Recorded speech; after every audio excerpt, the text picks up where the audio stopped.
a warm welcome to all our viewers from all over the world who have just started joining us in this exciting interview we're going to have with our guest today, which is Dr. Gale Rigobert, the Minister of Education, Innovation, Gender Relations, and Sustainable Development from St. Lucia. We are very grateful for her time. Gale is also an academic. She earned all her qualifications in her first degree, her master, and PhD in international relations. She has been a very loud voice in campaigning and advocating for sustainable development across the globe.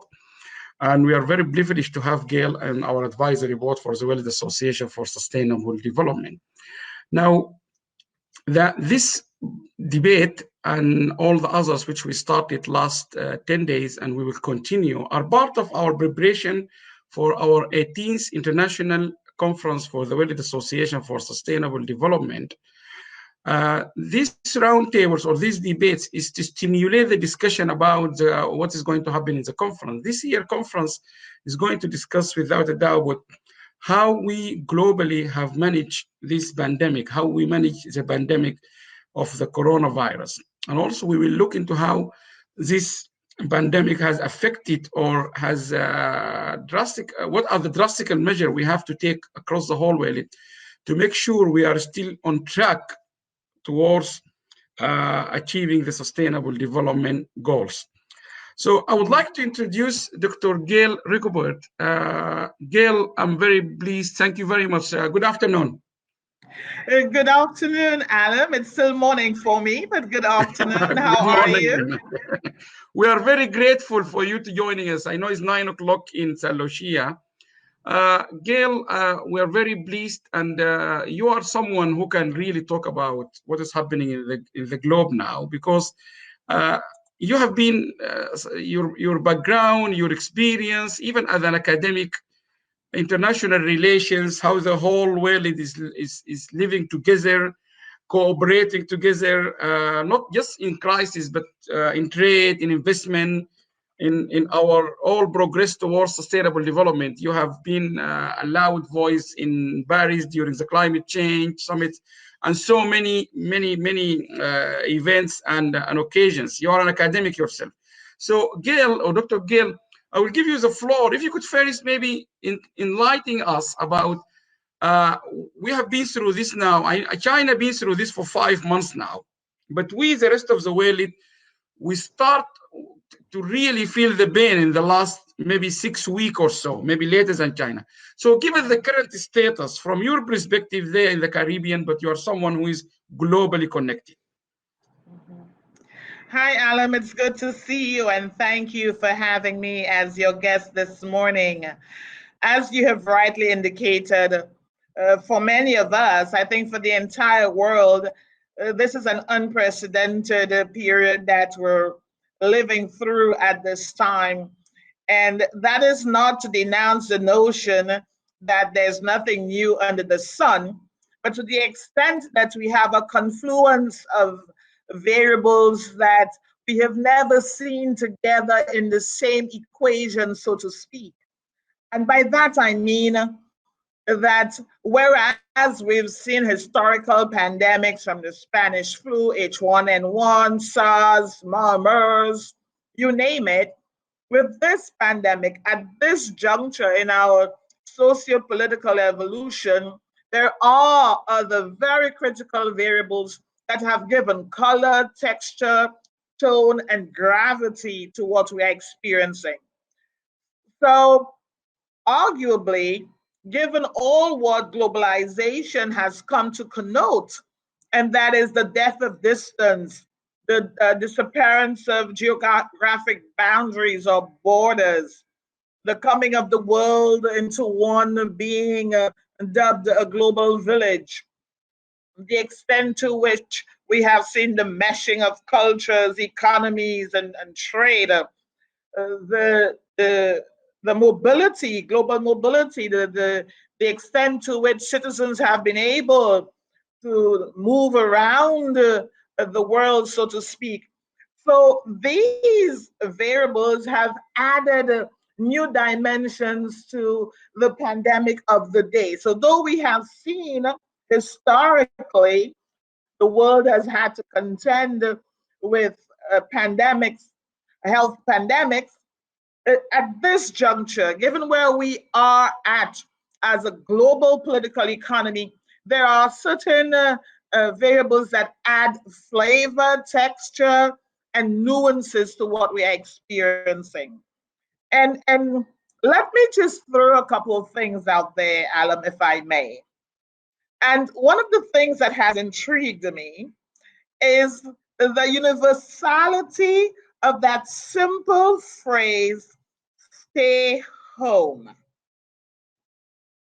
Whatever language you speak, the world has come to appreciate now that you are required to stay home. And what does that mean? And if we may, Allam, let us operationalize that seemingly a simple phrase on various levels of analysis. Stay home on the somatic or individual level can simply mean as an individual that you stay within the boundaries of your home, that you stay in your yard, that you do not leave that space, your domicile to venture out there. I also want to posit that stay home on a national level means do not leave your sovereign space. Do not leave your country. And so we have seen the closing of borders. But I want to be a little bit inquisitive and to ask the question, have we not seen, or were there not antecedents to stay home that had relevance in the global political economic space or in the global political space? For example, with the rise of right-wing politicians and their victory at the poll, with notions of asking businesses to come back home, come within the national borders, to stay home to produce, stay home to invest. Make America Great Again is one of those examples of asking people to come home, stay home. So whereas stay home as a phrase has gained its resonance with the pandemic, the new coronavirus, COVID-19, I want for us to look at that phrase, stay home, on several levels of analysis. Stay home may very well be the very thing that has fueled the Brexit movement, for example. Stay British, stay within your borders, stay within your cultural, fiscal, and economic parameters, stay home. So how then do we juxtapose this notion of stay home on the systematic level, on the national level, on the regional level, on the international level, what it means for the person, the state, the region, and the international arena, against the backdrop of decades of very compelling arguments about globalization and what globalization has come to mean. So are we now witnessing, for all intents and purposes, are we now beginning to witness a friction between all that globalization connotes and a de-globalization of sorts? And what will that new equilibrium look like? When all of this settles, what will the new equilibrium be, and what will be the descriptor?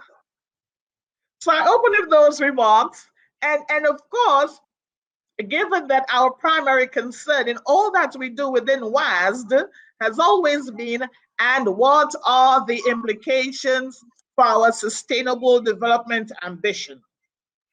Okay, So excellent. those opening remarks, I turn over to you. Very, very, very good, very exciting remarks. And I'm really, that's what I expected from someone with your international experience and knowledge. Now, this will open the gate for the first question. You are one of the people who have been globally known for your advocation and all the fantastic work you have done towards sustainable development. And we all of us in this together, we always believe in act locally, think globally.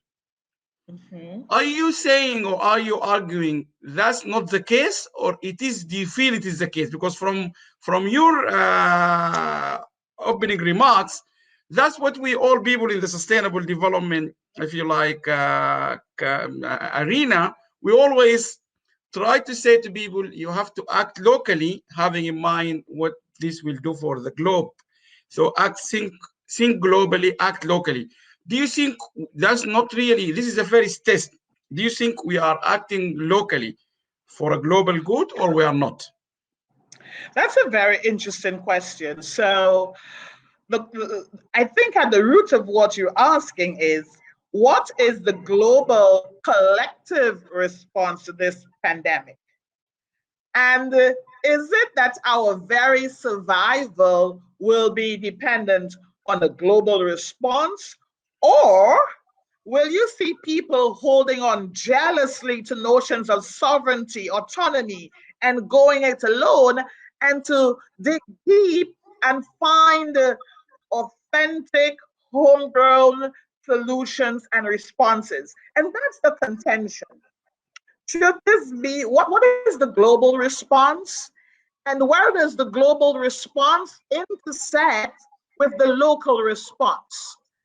And how much faith do local jurisdictions, do countries have in a globally driven or determined response?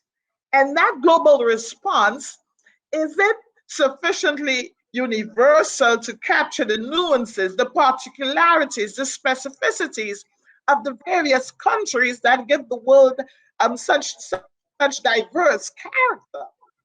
But evidently, we know that what is likely to work in one jurisdiction may not at all be feasible or practicable in another jurisdiction.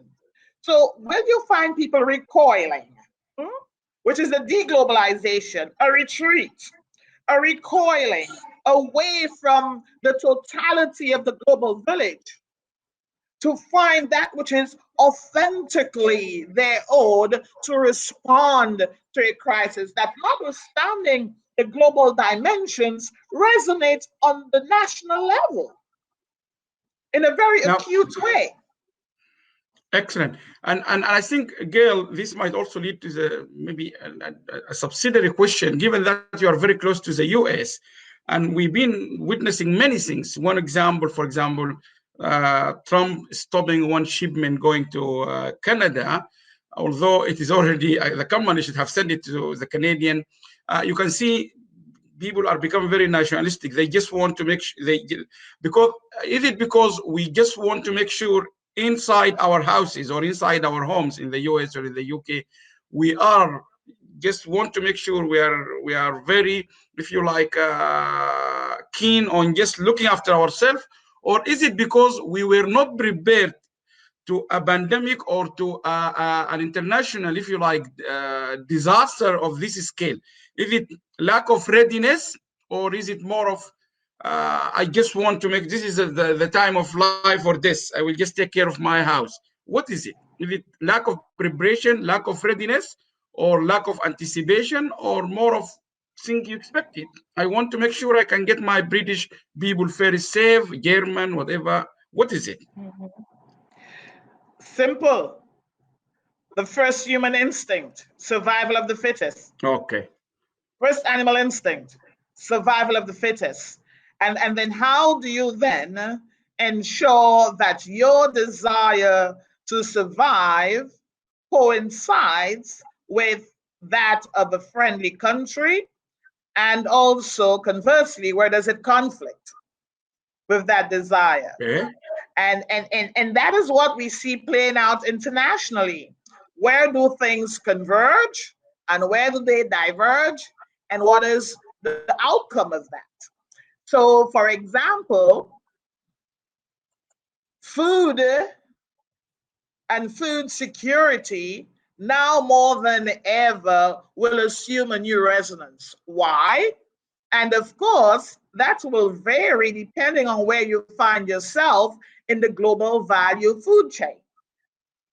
So if it is you have a high food import bill, then your dependence on an international or global economy is stark, very stark. But if you can afford at least to feed your people and to help them build their resilience, their immunity, then the anxiety is a little bit less. And that is why one of the disruptions that we're likely to see or we can anticipate, it is the disruption in global value chains, beginning with food. So there's no coincidence. There's no coincidence, Allam, that you scan the entire world. And one of the first responses, quite apart from the need for masks and PPEs, is the need for food. Okay, yeah. So food security will become a very, very important variable as this pandemic unfolds. And in that line, look at the Caribbean, St. Lucia, and all the Caribbean islands, which I still remember when you were in Paris, you said very famous talk. I remember people watch you. You said for the climate change, you said to the whole world that by 2050, if nothing is being done, a small island like St. Lucia and others, they might disappear completely from the map. Now, do you see anyone, for example, you're the closed door to the US, or maybe if you look from the whole world, do you see developing countries or least developing countries or the countries which we know they are not as rich as the US or Canadian or the UK or something? Are you seeing any move from these countries to help countries like Caribbean or African? Have you seen or heard of any generosity toward these countries in terms of helping them? Because these equipment are very expensive. In the UK, we are struggling. These things are costing billions of sterling pounds.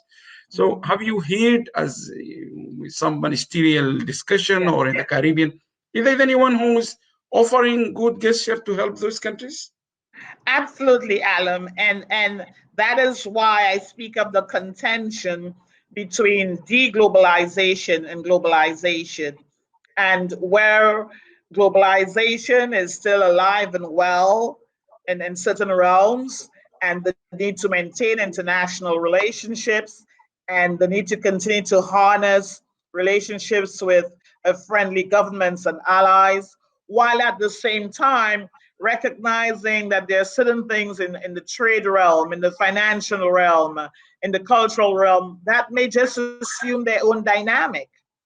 So having said that, I think we can say that we are still relatively very lucky to the extent that we have good friends such as Cuba, which has very graciously allowed for us to benefit from over 100 of the medical professionals who arrived here a couple of weeks ago to assist with this pandemic, like Taiwan. Taiwan has donated thousands of PPEs, again, to help us as we endeavor to combat COVID-19. Other countries have also, within their respective capacities, lent by way of technical assistance and hardware, as I indicated with the case of Taiwan. So thankfully, notwithstanding the domestic pressures on all of the countries in the world, there is still some level of benevolence to those like ourselves who, it goes without saying, are most at risk. And when I say most at risk, let me explain that. We have long lamented the inherent dangers of a monocrop economy. We have long forewarned that the day would come when there'd be, whether it be a financial, climatic, or health disaster that would bring pressure to bear on volatile economies precisely because of the extraordinary dependence on one or few commodities or economic activities for generating foreign exchange. So in the case of the Caribbean, many of our islands in the English-speaking Caribbean are very dependent on tourism. And it may sound simplistic, but the fact is the global economy has come to a halt, a screeching halt. Airlines are not flying, borders are closed, people are not navigating, they're not moving around to stay home. And what does that mean? If you have an economy that is primarily dependent on something like tourism, which relies on a global travel network, which relies on a certain level of confidence that people have to leave home and go elsewhere, you can begin to appreciate the implications of a closed country, a closed economy, a closed global economy. Because there are countries that are dependent on tourism for upward of 60% of their GDP. Yes. So that is pretty startling. And so for how much longer? Well, 3 and 4 months in, for how much longer can these tourism-dependent economies, for example, survive? And that is going to be the real test of leadership, of economic planning and forecasting, of financial resilience. It is a pandemic such as this that will really determine which are the stronger democracies, which are the countries that have better leadership and have been better prepared for an event such as this. Now, for us in our part of the world, like you referenced a while ago, in the climate change space, we speak of vulnerability as it pertains to climatic events. And we've often argued, because the fact is that we find ourselves on the front line of climate change. And here we are with a crisis of another nature, a health crisis, and we find ourselves on the front line. Why? Because of the structure of our economies, because of the level of integration into the global economy, because of the level of dependence on foreign direct investment, because of the level of dependence on hospitality, and because of our dependence on the import of food. And does this mean, Gale, those countries which they have potential of being, if you like, a good producer of food, which countries in Africa or Middle East, whatever, or some people, I mean, I'll come to Africa, but some people, they said there will be a reshaping of the whole world. This after, definitely everyone is now talking about life after Corona will not be the same. We have to. So from that perspective, do these countries, like those who are relying on tourism is quite a big industry across the whole world. Countries like Tunisia, North Africa, Egypt, Turkey, Dubai, all these countries, if you go to Asia, Sri Lanka, and all these countries, they depend heavily on tourism. Have you thought about, as government in St. Lucia and those others who are likely to be, not likely, but they will be very hit hard by this episode, because our government here in the UK, they keep telling us life will not be the same in the next 6, maybe 1 year. Even they're preparing us psychologically, even after they will leave the social distancing. It's not just going, we go to the street. We still have to go through different stages of isolation. Have you started thinking about a policy, a strategy forward right now? because the people in Oxford and others that are doing the vaccine, they are trying to, like the government here is having people working on the vaccine development front line, but other people are working on the economy side. What developing countries should do now? Thank you, Allam, for that. The response has to, of necessity, occur on several levels. So there's the immediate human impulse to save oneself and to save one's citizens. And that is within the health realm. So wearing of masks, social distancing, stay home, whether or not a vaccine is available. So these are the immediate human responses that we must all do and do very, very well. And you can tell that we've had some degree of success here in St. Lucia. And if you look across the world, evidently the extent to which the response has been successful on that level is dependent on a whole host of variables. So that's the immediate instinctive human response to save lives. And then there's the response to the economic fallout. The response in the short term, and some jurisdictions are able to go to their national central banks and print money and make financial resources available. We belong to a monetary union, the ECCU. So as an independent state, we don't have that privilege. I don't know if one wants to call that a privilege, but certainly as part of a monetary union, that's not an option for us in the short term at all. And so what do we do at least to ensure some degree of economic survival in the short term? So immediately we have to think of stabilization packages. We have to think of jump starting other kinds of economic activity that previously, pre-COVID, did not have the kind of primacy of place as did, for example, hospitality. So of necessity, you've got to jumpstart in a big way agriculture because of the need for food security. And also to the extent that you do not have the foreign reserves to import food in the volume that you did previously anyway. So what you and I from the third world grew up on, which is eat what you grow what you eat, again assumes a centrality of place. So it's no longer an abstract, distant ambition. It has become an absolute necessity.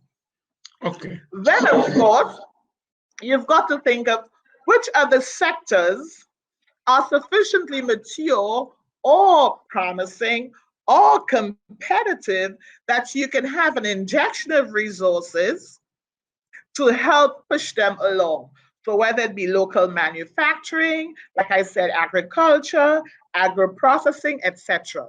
But here's the other thing. There is always opportunity in crisis. What are the emerging areas of need, skills need, labor needs, that we can now position our citizens to capitalize upon? And there is tremendous opportunity in the digital economy. So even though, for example, internationally and regionally, we've had all of these conversations about the necessity to move away from classroom traditional modes of instruction to online modes of instruction, that is not an activity to be seen as an end in and of itself, but also as a vehicle through which you can enhance the digital competency of your citizenry to better position them to participate in the emerging areas in the digital economy. So it's two-pronged or multi-pronged in that sense.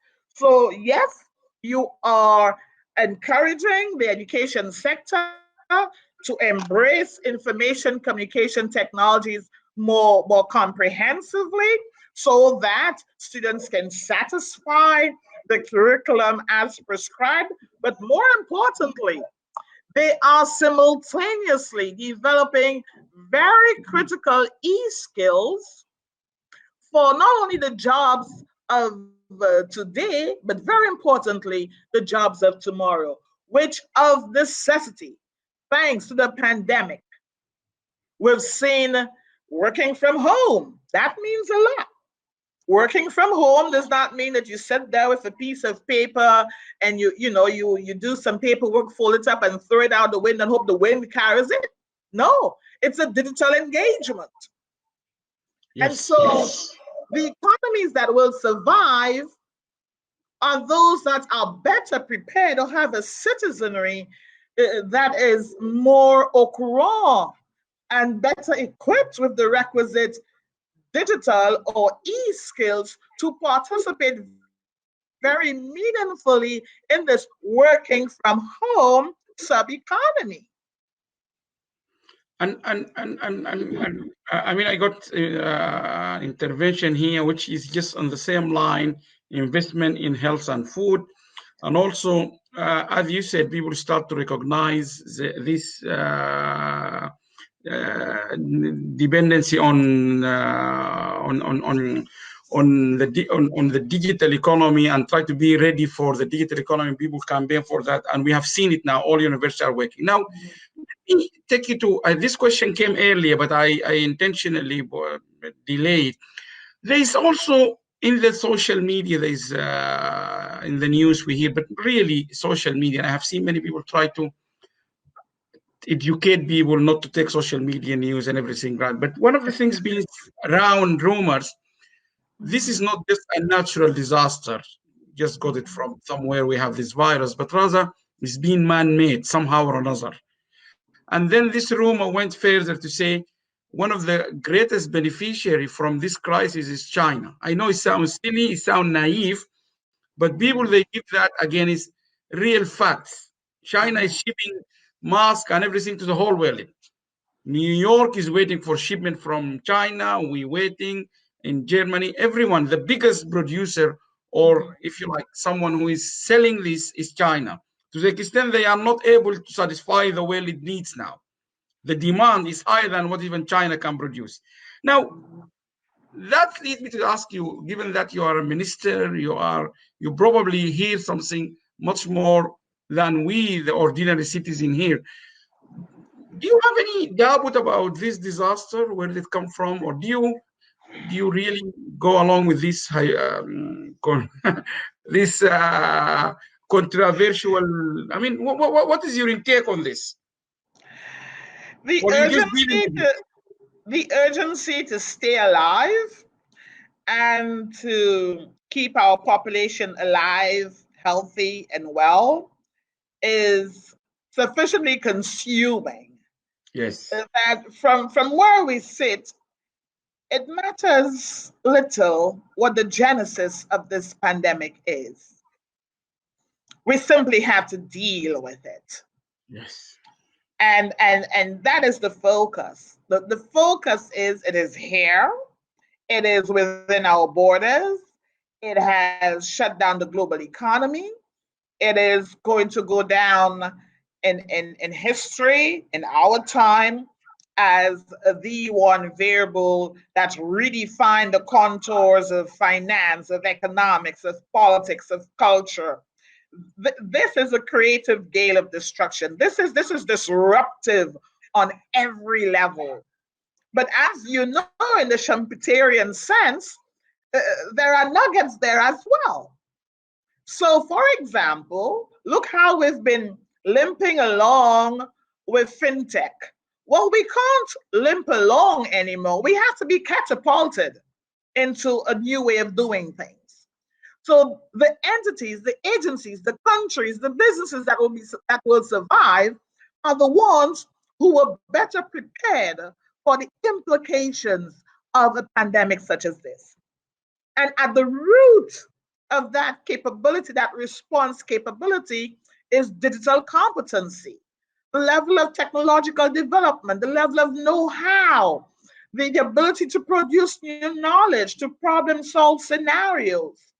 the agencies, the companies, the SMMEs, the SMEs, the organizations and countries that will survive this are the ones who are better prepared, especially better prepared technologically. Okay. Now, Gail, that maybe lead me to the question in the same line. Oxford University yesterday, they start testing the vaccine, which they have developed within just 3 months, which is remarkable. And I think, according to the news, there are other 80 research centers across the world racing against the time to find a cure for this one. Given that you studied in Cambridge and you know these top names like Oxford and Cambridge, to what extent are you confident this is not a premature vaccine being launched? Of course, they have done all their testing, but it's quite remarkable in 3 months to come up with a vaccine, which is being tested yesterday, the first people to be tested. To what extent you're not on Oxford in particular, but on these 80 teams across the world, to what extent you are confident we will get a vaccine? Now they were talking about 1 year. Now we already have it 3 months. To what extent you are confident we will get something to cure this? Because you said now we're talking about life and death. Yes. Are you feeling quite confident we will get something to cure us quickly, as fast as this? Let me indicate off the bat, I have zero expertise in medicine. However, I would love to think that the medical and science fraternities were not waiting for a pandemic such as this to devise a vaccine that could respond to this pandemic. In the same way we do in our business, as a social scientist, you do economic forecasting, you do population forecasting. I am sure too in the medical realm, in the science realm, they think of scenarios and what the possible response can be. So I don't think that in the science world that the scientists were waiting for the pandemic or a pandemic of this nature to devise a vaccine or an adequate response. And that is why I'm not at all surprised that we have heard of the availability of, or at least the science world reporting that they may have a vaccine. That should not be surprising. As with everything else, it will have to go through the various curves in terms of testing, utilization, efficiency, effectiveness, and then for it to be embraced as the vaccine. And that has its natural process, progression, evolution as well.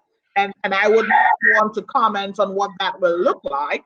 We simply have to live through it and hope that in quick time it can prove to be effective. Okay, that's interesting. Gail, now if I ask you this question, I know it's very difficult to anticipate, but from your position, you're definitely following lots of ministerial discussion, briefing from WHO. How far realistically do you think our life will not come back? It will not come back as normal. But how long do you think every country is now start to, I mean, New Zealand already start easing up on the people can use public transport and so on. Denmark opening some schools. Yesterday, the Scottish First Minister was talking about maybe we will open a school, have students, have this. People are thinking now, policy about the future. This is what government are doing now. How long do you think realistically we're going to be in this new to learn this new life? And also to add to that question, I will give you your time. Do you really see winners and losers out of this crisis, or are we all losers? Are we all losers, or do you really see some will be winners when we eventually come back to normalization?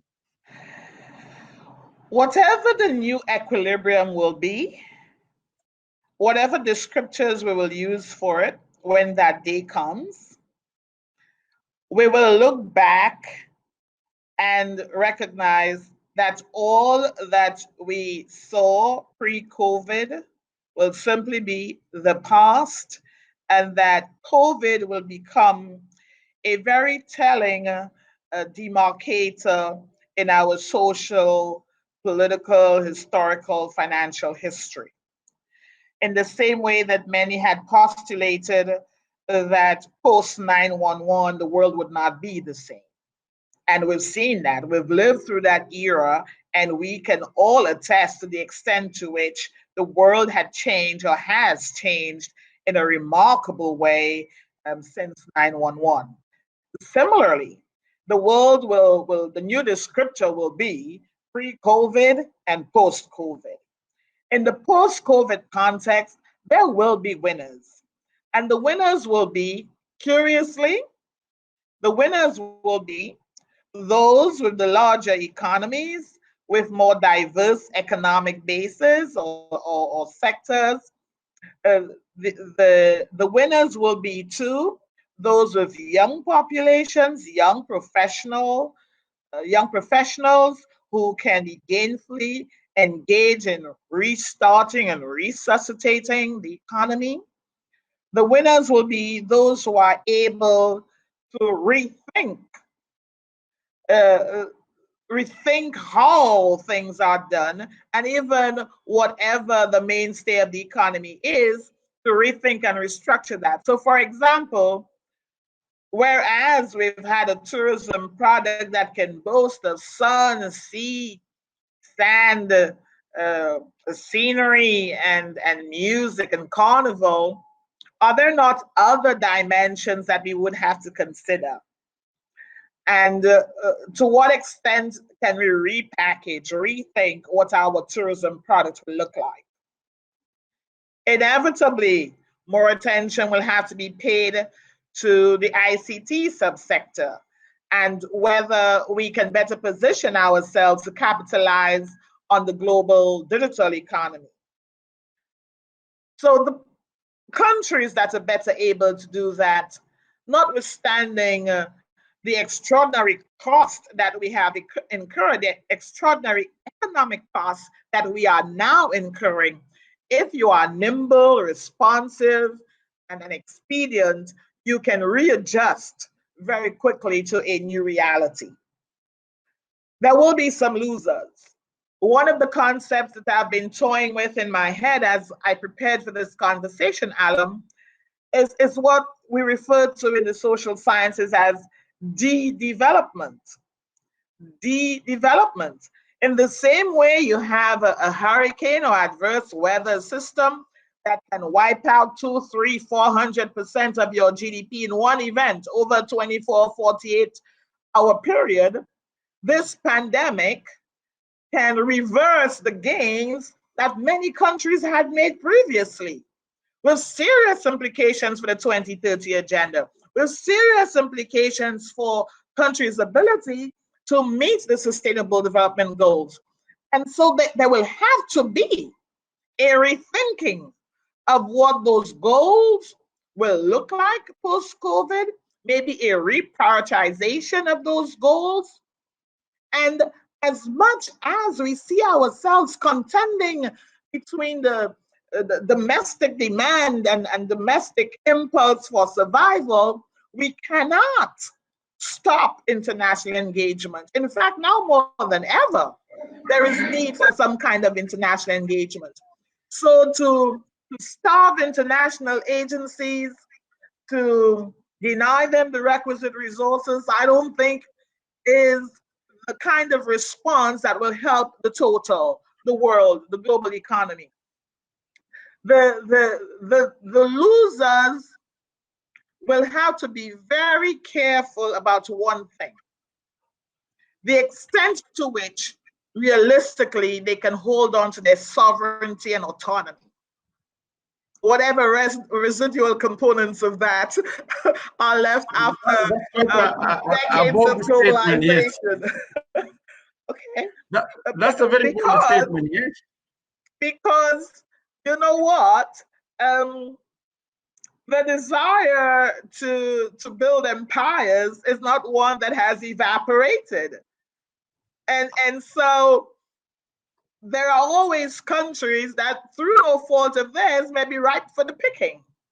And so there has to be a very jealous guarding of your sovereignty and autonomy at this time.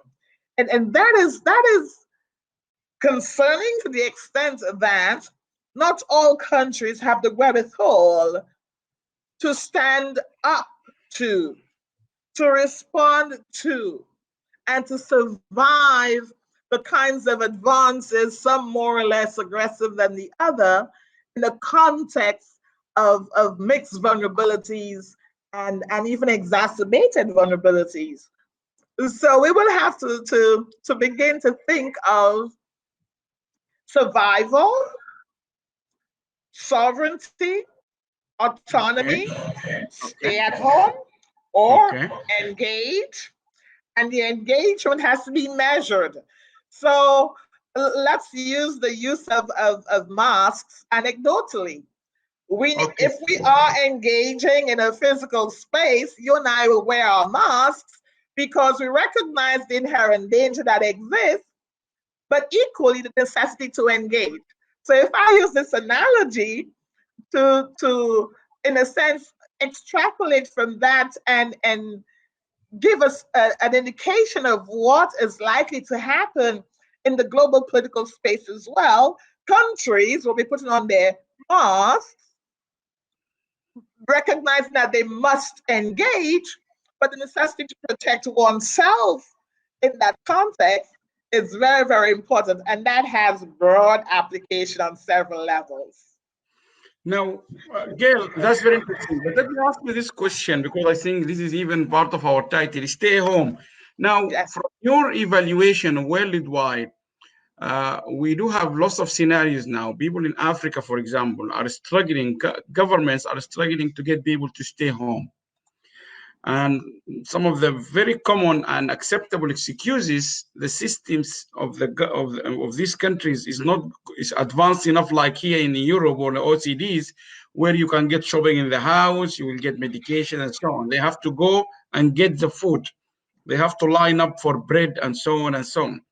Now, the second thing is some people, I have been following this discussion, the level of education and awareness here in the OECD's countries, people are their education level, they always take things seriously because they understand are all scientifically based.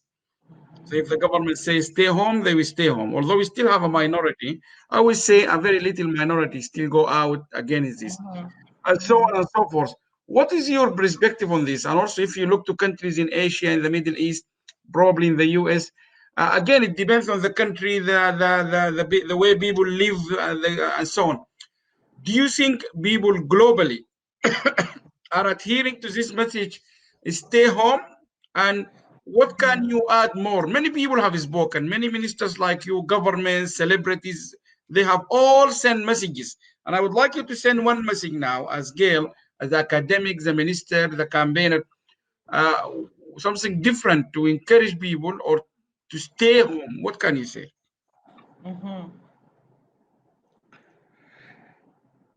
Stay home is the only prescription that we've had thus far shown to have some degree of effectiveness. And as painful as it is, as uncomfortable as it is, we are required to stay home. But how do you reconcile that with the desire, the impulse to meet your somatic needs? There are things that you would need to step out of your home to access. And so there is now a new protocol of engagement that endeavors to balance staying home with meeting your somatic needs. And that has been the headache for many governments. That is what will define and determine the pace at which countries reopen. And there are other considerations as well. So your demographics. Are you a country with an elderly population? Are you a country beset by chronic levels of non-communicable diseases? Are you a country with the requisite health infrastructure and personnel to respond to a crisis of this magnitude? any prescription that one gives has to be cognizant of these various components or realities. And that is why we've got to be careful while we have seen the effectiveness of the stay home prescription. We must not lose sight of what the particularities are within that given jurisdiction. And that is why the stay home is universal, but stay home, if I can feed myself, then perhaps I have no need to head out. If I can't, someone has to make food available. Someone has to make the medicine available. Someone has to make testing available. And that is why we've got to be very careful with seemingly universal prescriptions as to what should obtain. I really worry about de-development. Both the IMF and the World Bank and many countries as well have reported, either anticipated or already have seen declining numbers of employed and therefore increasing unemployment numbers. We have seen the erosion of economic gains, and depending on how robust your country is, how resilient your economy is, that erosion can vary from, God knows, 50%, 60%, 200% of your GDP. This is in the same way we speak of climatic events that can wipe out the economic gains that you've made. Similarly, this health pandemic can wipe out economic gains that have been made.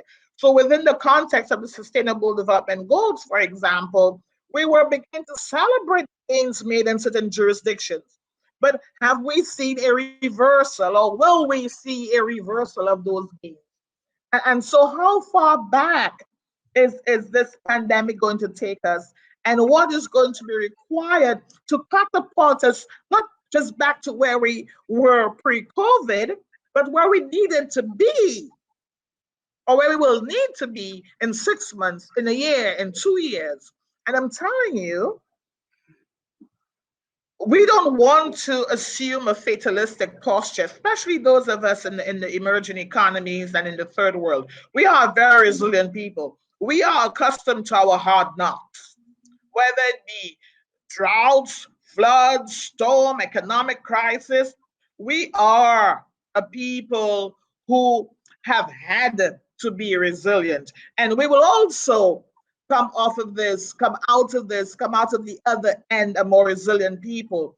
But we cannot pretend not to appreciate the gravity of this. And you know, I've seen all kinds of analyses about previous or historic pandemics and the comparisons. But what is unique about this one? Because like we started off by saying, there's nothing new under the sun. But what is new about this pandemic? You know what's new about it? Well, globalization was in full bloom by the time it got here. What does that mean? That everybody was moving around, moving across countries, circumnavigating the world, that we were trading with one another. We're moving from one destination to another. There were flights in the air. There were cruise ships on the water. And then everything came to a halt. And Gale, sorry to interrupt you, but are you in any way or in any position from your both position, academic and a government of leader, do you see this might trigger, or then we can call it an urgent call for the United Nations to revisit the Sustainable Development Goals, targets, and see, because we all know we are not going to be on track. We already have been trying to be on track, but China is talking about this now in the news, about how China can now quickly go back to see their progress towards SDGs. Do you think we can go, since it is such a large scale pandemic affecting all of us, shutting our life, do you think it is now important to revisit this SDGs target and try to tune it a little bit to take into account this is something no one counted for before. Absolutely, Allam. There are people, as you and I know, have long argued about the relevance of the United Nations. Some speak of its declining relevance. Some speak about its cumbersome administrative framework. Yeah. We lament in some respects certain work programs have not received the requisite financial support to effectively implement the work plan. This pandemic makes the case for a stronger United Nations, but I want to say a more nimble United Nations as well, more responsive, less administratively cumbersome. A United Nations that is not an abstract entity of thinkers and brainstormers, but practitioners on the ground alongside citizens coming up with homegrown solutions to this. And admittedly, over the last few decades, the United Nations has made considerable gains in in a sense, authenticating homegrown solutions versus universally applied prescriptions. And we need to applaud them for that. But now more than ever, there is a space, there is an urgency for a United Nations that is responsive, that is very much in tune with the local, and that is very well financed. This is not a time to play politics with the United Nations. It has shown over its decades of existence that when the world finds itself at a critical juncture such as this, for many of us in our parts of the world, in the third world, in emerging societies, it is the United Nations organizations. These are the agencies that have had to come to our rescue. And that is why, again, I refer to my opening remarks about the contention between globalization as we used to know it and notions of de-globalization. And where do these two intersect and where do they diverge? And it is important for countries to know just where to sit in that emerging equilibrium of sorts, or just where to find yourself. Because to put it colloquially, you've got to be able to read the play. You've got to be able to see where the world is heading. That forecasting skill is so important. And the forecasting is important not from a fatalistic standpoint to say, oh my God, agriculture is in crisis. Oh, we need to feed ourselves. Food security and food sovereignty become important. It's not a panicked response. The forecasting requires for us to sit back and say, the contours are changing. Where can I situate myself so that I'll be on the side of the winners and not on the side of the losers? Because evidently some countries will fare better than others. Okay, thank you, Gale. Maybe I'm very grateful for your time, but just very last two questions. One of them, San Lucia, and similar to other Caribbean and most African, they're quite, and you yourself have done lots of research and work on that, on the role of the diaspora. We have very important. All here in the UK, we have Caribbean, Jamaican, San Lucian, African from all over Africa. And this discussion has progressed, and you know we have done this quite a lot. Even yourself, you have spoken in Geneva. Part of the conference is also about the role of diaspora. Can I ask you very briefly, what role the diaspora, as far as you know, not just specifically the San Lucian or the Caribbean, but generally from your knowledge, how far do you think, or what role did the diaspora so far contributed to solve or to help their countries of origin? And secondly, what more they can do? Because every day I receive on my WhatsApp many initiatives. Everyone just want to help back home. We're living in this global world. What have you think diaspora have done so far, and what do you think more they can do? Adam, thank you so very much for that question. You know, I've often argued that the diaspora is too often omitted from our development equation.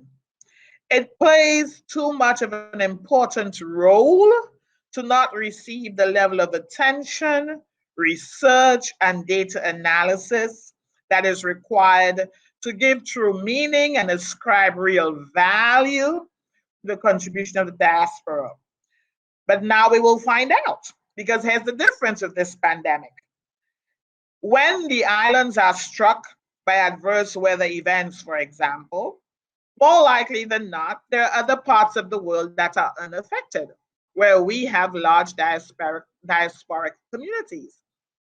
So they are unaffected and their economic activities continue, and their ability to eke out a living and earn some money, that is uninterrupted.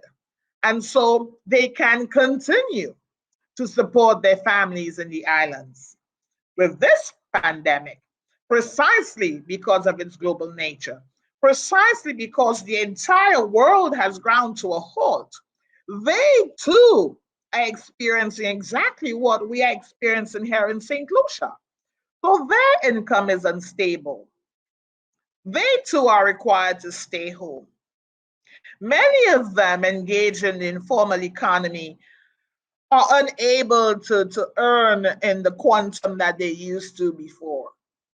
So because of their own need for survival, because of their own economic challenges, we cannot have the expectation that the diaspora will help in the way that it does normally when we are struck by adverse weather events. This is a completely different thing. In fact, if you were to visit any of our solution websites, one of the things you see us tracking is the number of St. Lucians in the diaspora who have succumbed to COVID. And that's and whereas we're counting those who have passed, the economic cost, which is going to be the real pandemic, this is really an economic pandemic. Those negatively affected economically by this pandemic do not have the wherewithal to support their families in the islands as they did previously. And so I anticipate a dwindling of remittances, except, of course, if they are well positioned overseas in their respective metropolitan cities or adopted homes to benefit from the various rescue packages I hear governments in the West speak of. So, whereas the diaspora has played such a significant role, especially in a time of crisis, this one is different. It's different to the extent that we are all affected all over the world. We all have the same challenges. The job cuts are real all over the world. The income is either zero or has been halved or some fraction of it chiseled off. And therefore, we have to ask ourselves, can we reasonably expect for the diaspora to intervene in the way that it has done traditionally and historically? And that is precisely what adds another dimension of gravity to this situation. Okay, thank you very much, Gale. And I think just to, this is exactly echo the same like the report we have from New York, from the US, from the UK here. Most of our people who lost their life, particularly in the health services here, are from ethnic and minority backgrounds, whether they're diaspora from Caribbean, from Africa. And this is now the British Medical Association is asking for investigation to find out why most of the doctors who died they are from ethnic and Black minorities. The same in the US. I have read this report. So I think you're right. Now, Gale, I would like to ask you to a final question. What is your message, if you can deliver a message to our youngest generations, the youth? Yeah. You have spoken and you have touched on that, but the whole issue of sustainable development or the sustainable development goals, all the concept is about making sure or ensuring that we leave something behind for our youngest generation. This is a whole concept. Now, while we are struggling, people fighting, campaigning to ensure countries are really taking climate change, sustainable development seriously, we're now being hit all over the world by this pandemic. Now, the young generations might say, oh, Alam, we are now hopeless because even we are going to take all, who is going to pay for all this is us, the youngest generation. Now, if you can conclude your maybe your closing remark or statement is really a message to our youngest generation who are in the middle of all of this. They don't know what to do. Most of them, they were being jobless, looking for jobs, they couldn't find it. They have been hit by many, many other things across the whole world, in Africa, Middle East, and so on. So I will leave you to give this final message for the youth, what hope they hold on to. Thank you, Allam. And this is apt on so many levels, especially given that this is also April, which is designated as Youth Month. So let me begin by saying to the young people of the world, to the young people of the Caribbean and St. Lucia in particular, that we honor you, we applaud you and the work that you do, and we are doubly committed to ensuring that notwithstanding all that is happening around the world, that we are committed to equipping you with uh, the tools to survive, but more importantly, the tools to thrive. So here's what I would say to young people. Do not despair. The time at home is time for you to be creative, time for you to dig deep. What are your hidden talents? What are the dreams that you've been harboring for a while that you can think through, deliberate upon, and imagine into being? And given what is happening around, where do you think that talent will be best leveraged or utilized? Very importantly, what are the missing components? What are the tools? What are you missing to give you that final push?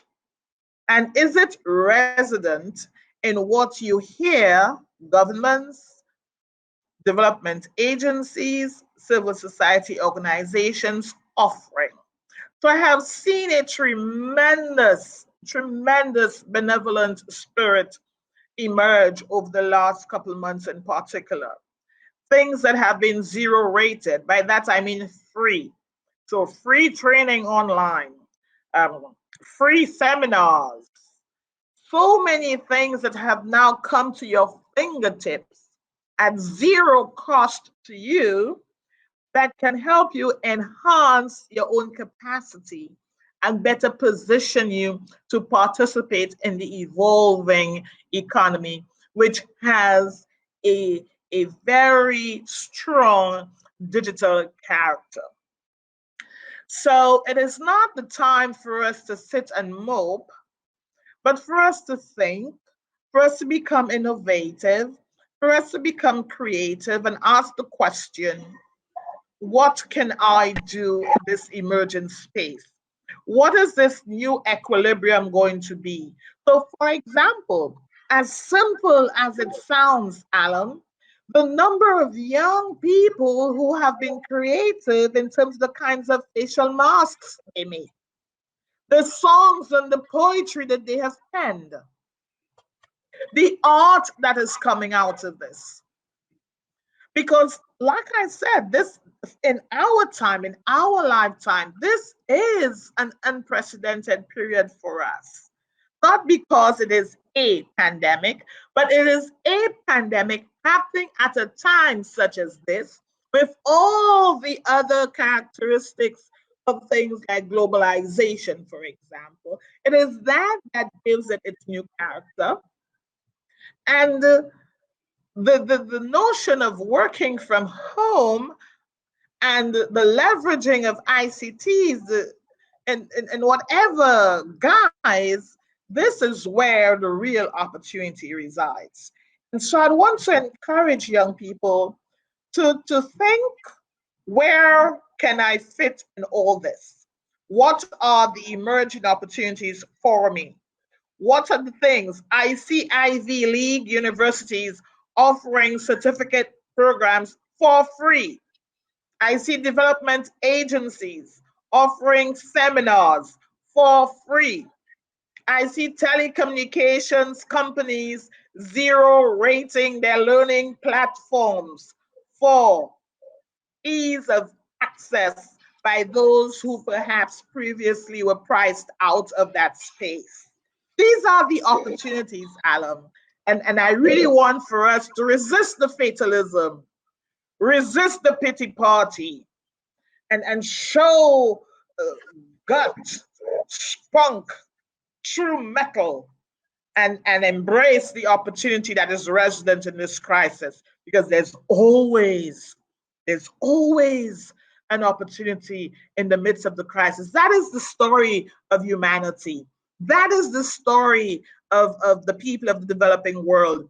That is the story of people of color. So there is something in there in the midst of the pandemic, in the midst of the anxiety, in the midst of the worry, in the middle of the unknowns. Find that thing. Find that thing, because it's there. Amazon hired over 100,000 people recently. Call centers are looking to hire people, not just to answer the phone, but to problem solve. People with technical know-how in banking, in real estate, in medicine. So there are emerging fields that will require people, young people, to have the kind of expertise that can, in the end, serve their good as well as the good of their country. Gale, thank you very, very, very much. And I'm really, really grateful for this and it's very nice to finish with this very positive message for our young generation, because everyone is very depressed. And I have been in one of these TV channels I think on Tuesday, they interviewed 7 people about the difficulties people are going through at TKN. But thank you very, very much.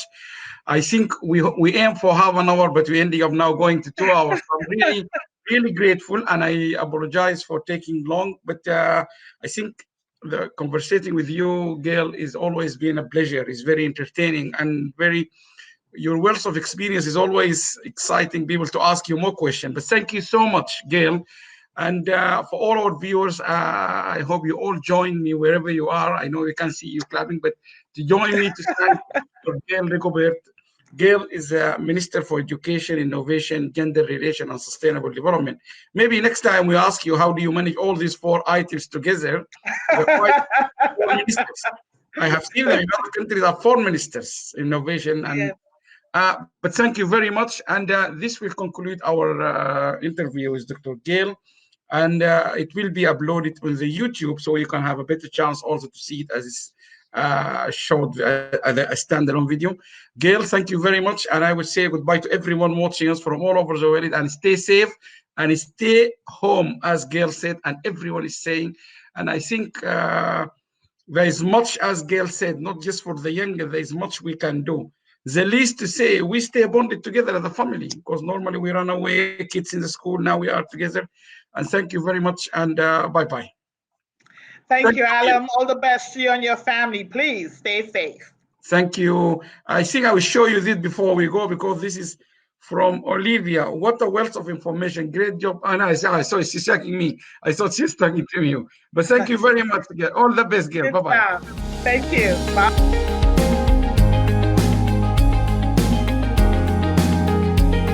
So please remember, if we all help and do a little bit, it will make a big difference.